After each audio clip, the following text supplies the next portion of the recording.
How do you acquire the interest of the female species? You mean personally? Sharp suits, man.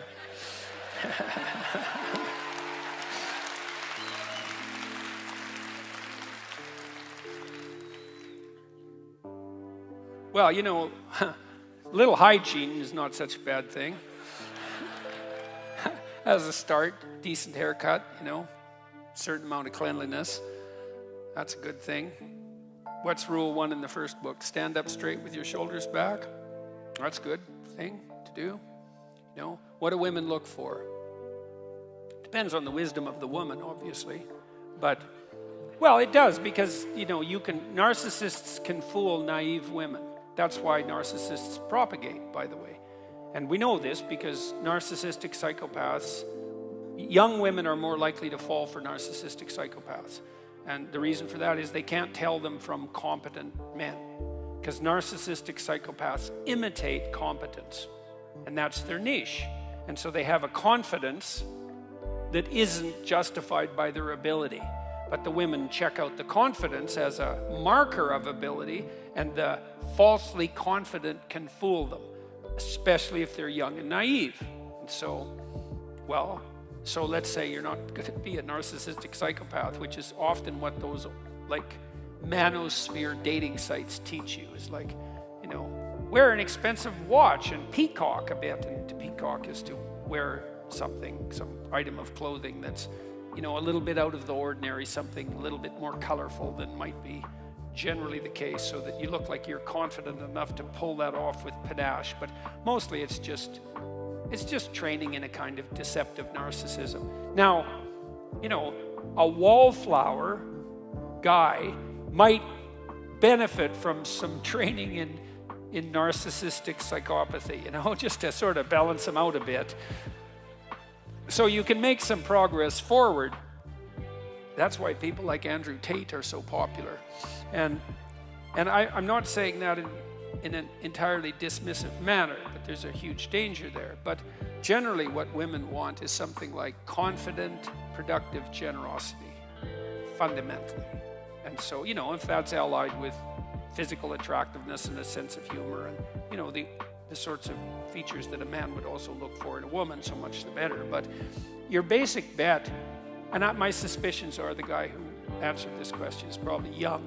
First of all, no one likes young men, so if women don't like you, it's like, well, that's par for the course. Who likes young men? No one. Why? Well, they're basically troublesome and useless, and so that's why.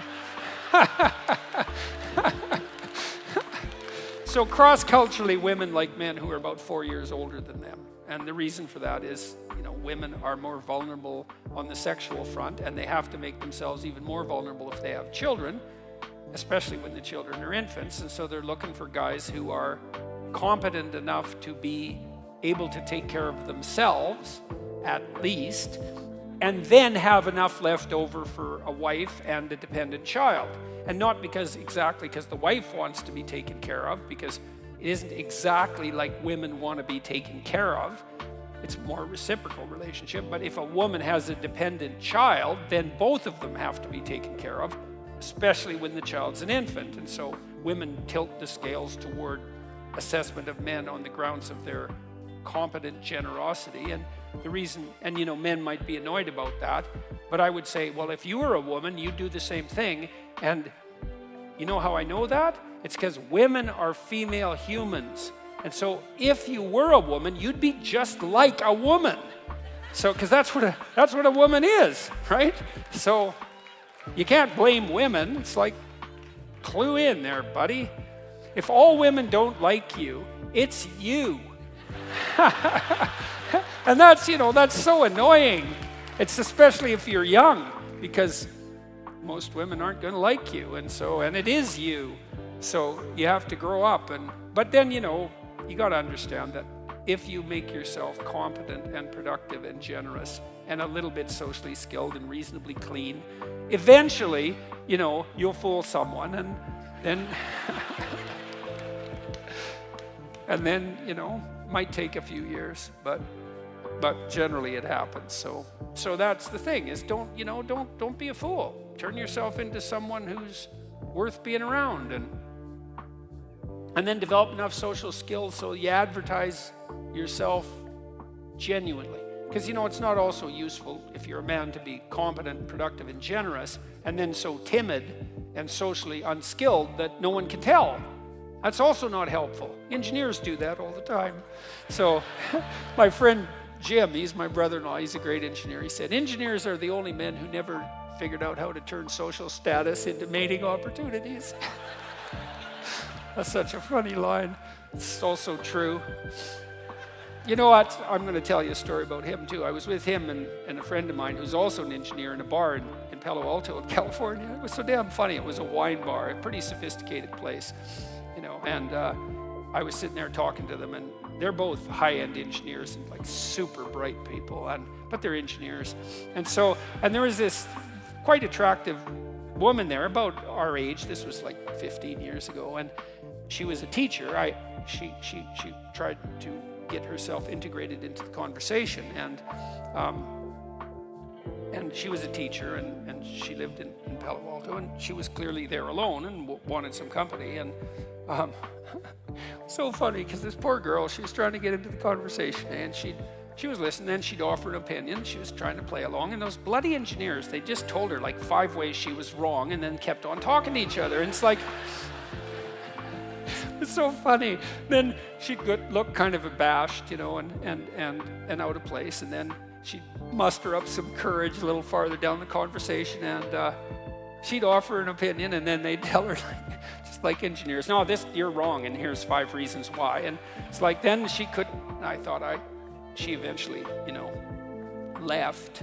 Surprise, surprise. And I pointed out to them what they had done. And like, these are pretty sophisticated guys, but it was just so goddamn comical to watch. I could hardly stand it. It's like, you bloody engineers, you wonder why, it's hard for you to mate. It's really funny.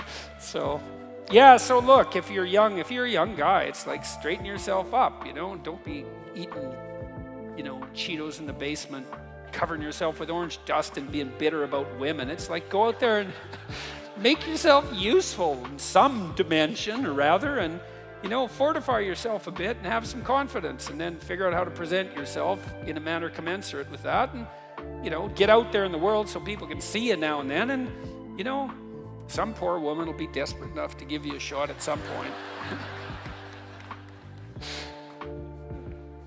All right. That's how I caught her, Actually, that's a lie too, because she actually caught me. So, all right. Yeah, I chased her for a long time, and then she caught me. Yeah. Okay. Before I say something else,